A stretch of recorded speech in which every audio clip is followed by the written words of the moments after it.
on the verge of something.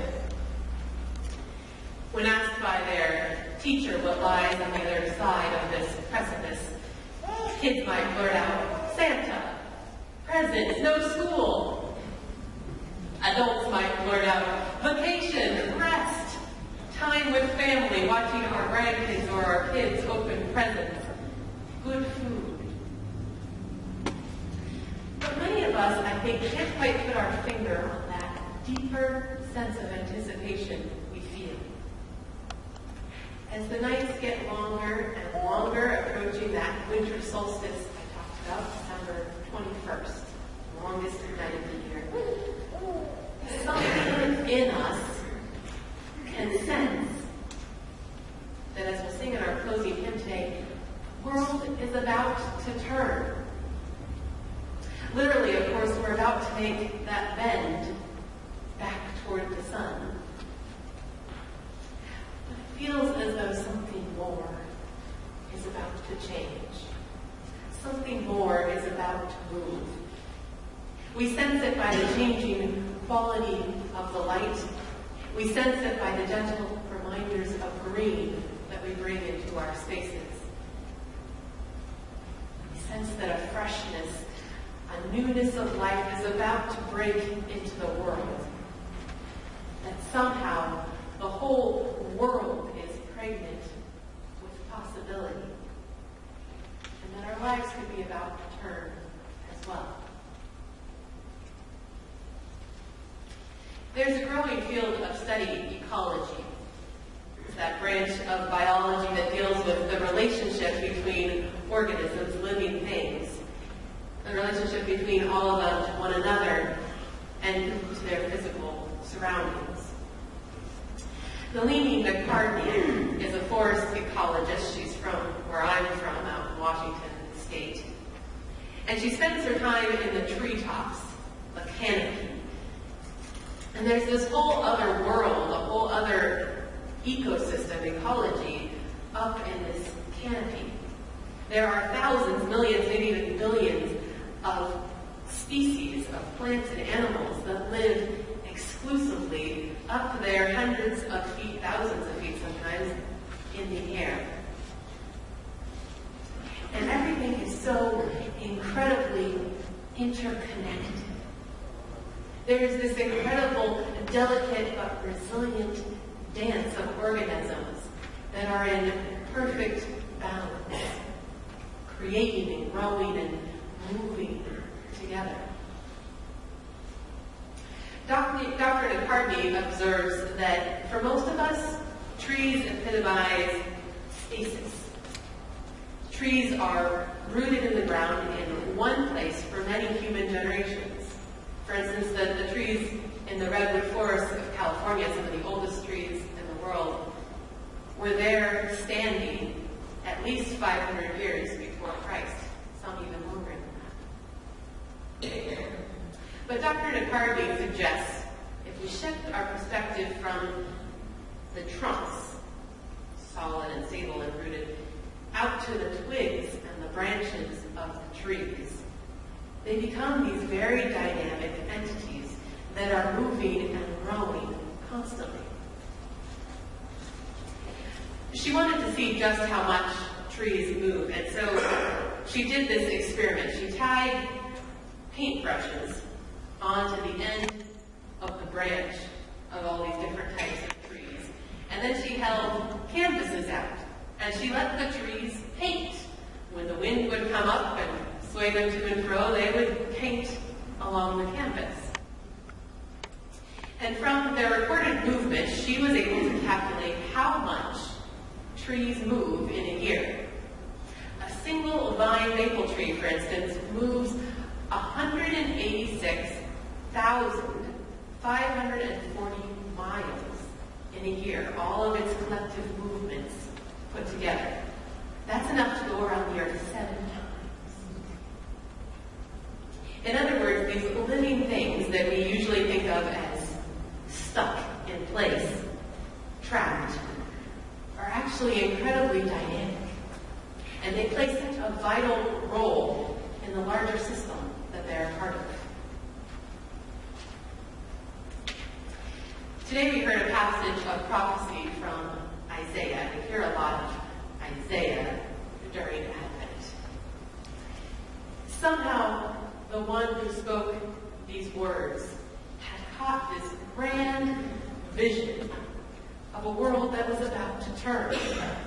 In fact, it was a vision so grand that only the everyday miracles of nature could fully communicate it. The miracle of new growth, of new life bursting forth, pushing through the dark, hard earth up into life. Isaiah talks about a great restoration, a jubilee, when all debts are forgiven, when prisoners are released, when disparity is equalized, and each person, no matter how weak or powerless, is planted firm and strong and noble, like a great tree. Jubilee, what Isaiah refers to today in our prophecy as the year of the Lord's favor, was this idea in ancient Judaism that every 7 years, all debt would be forgiven. People in bondage would be released. Land would be restored to its original owners. It was basically a huge wiping of the slate. And it was a huge relief to those who had lost much during those 7 years, but to those who had gained at the expense of others, and that they lost it all. In Iceland, they actually recently decided to do this, to have a jubilee.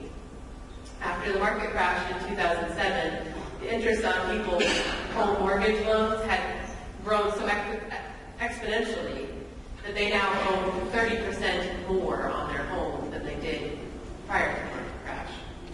And the government decided to try a concept of jubilee, except they didn't call it jubilee, they called it the correctment, as though a mistake had been made and they were now correcting it.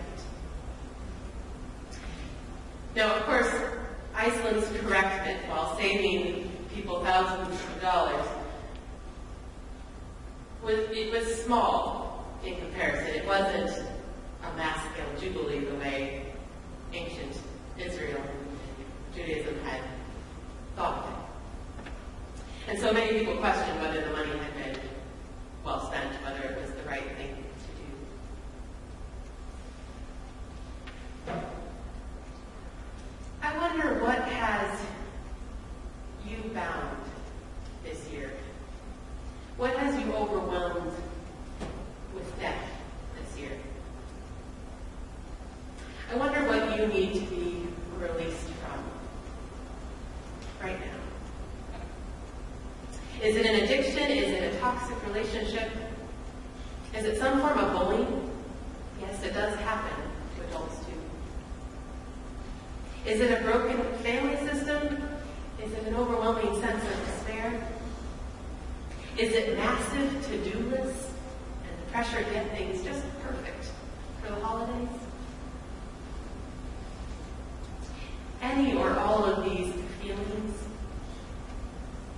can leave us feeling like we're smothering out the excitement of the season, making it impossible for us to look and listen and wait for the gifts of Christmas. And I wonder something else. I wonder what ways you have bound others this season. Is it unrealistic expectations? Is it grudges over old wounds you still want retribution for? Is it gifts that you said you gave freely, but really you had some strings attached? Is it stereotypes or prejudices that box people in and don't stay open to the possibility of the fullness of all that that person could be? Is it an unwillingness to change or move? What would a jubilee, a year of the Lord's favor, look like in your life? What would it look like to be released or freed, to be comforted, to have the full dignity of your humanity restored, to have a newness break forth in your life? A truly expansive jubilee, the kind that Isaiah talks about, is a vision so remarkable it sounds like a fantasy.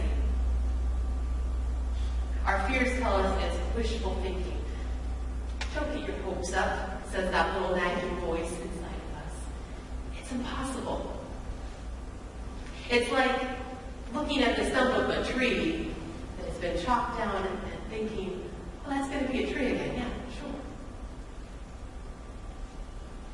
But there's another part of us, I think, that wants to believe.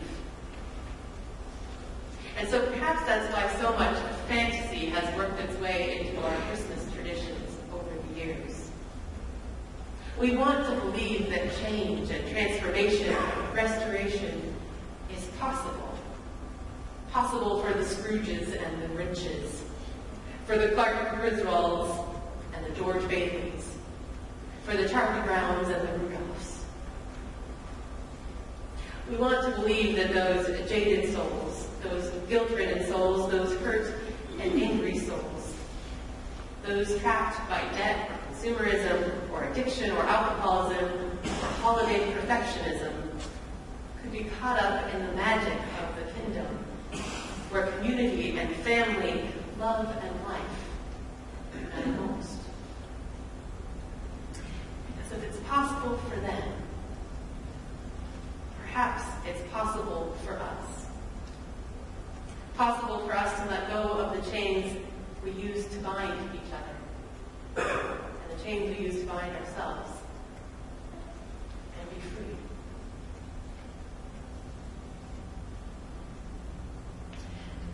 Early in his ministry, Jesus spoke this very passage from Isaiah as a mission statement for his life and his ministry. His purpose, his reason for being, he claimed, was to free and restore the oppressed, the brokenhearted, the captive, the imprisoned, all of us.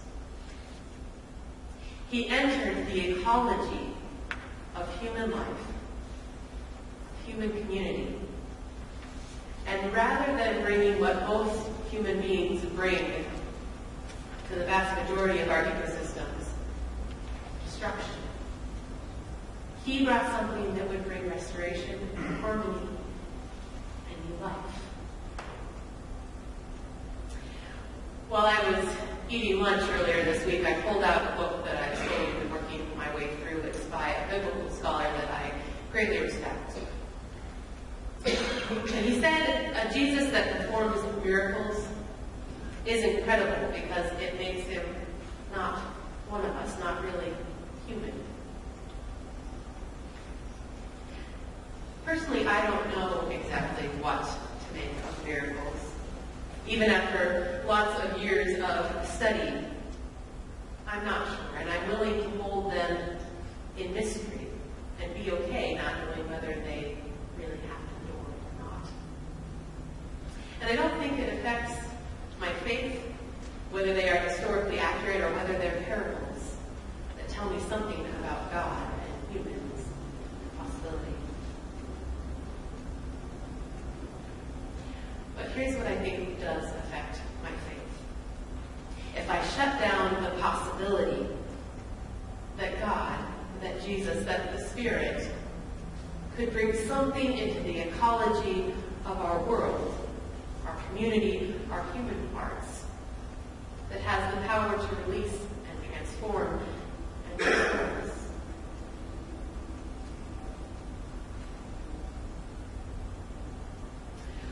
We are called by Isaiah to be oaks of righteousness. But far from meaning that we stay stubbornly planted, motionless, changeless in our faith,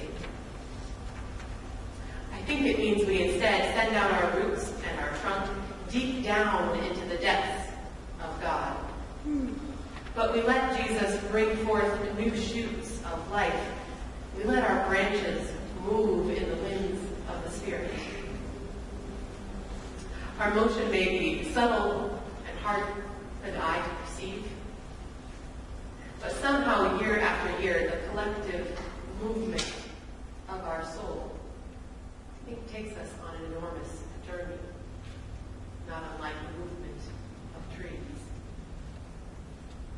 We play a vital role in the ecology of our families, and the ecology of our church family here, and the ecology of our community, and of our world, and of our many, many ecosystems. How will we move this year? Will we allow ourselves to be unstuck and welcome newness? Dr. DeCarby took her insights from trees, those trees that appear to be stuck but are actually moving 7 times around the earth in a year, and she brought it to a place where she thought people feel the most stuck, the prisons. They decided to line solitary confinement cells with these panoramic photos, huge photos, enough to fill up that whole upper section there, of trees.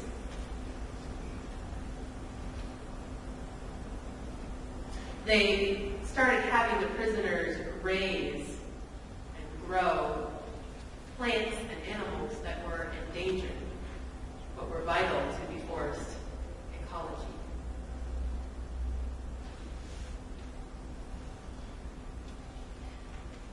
She concludes about the project.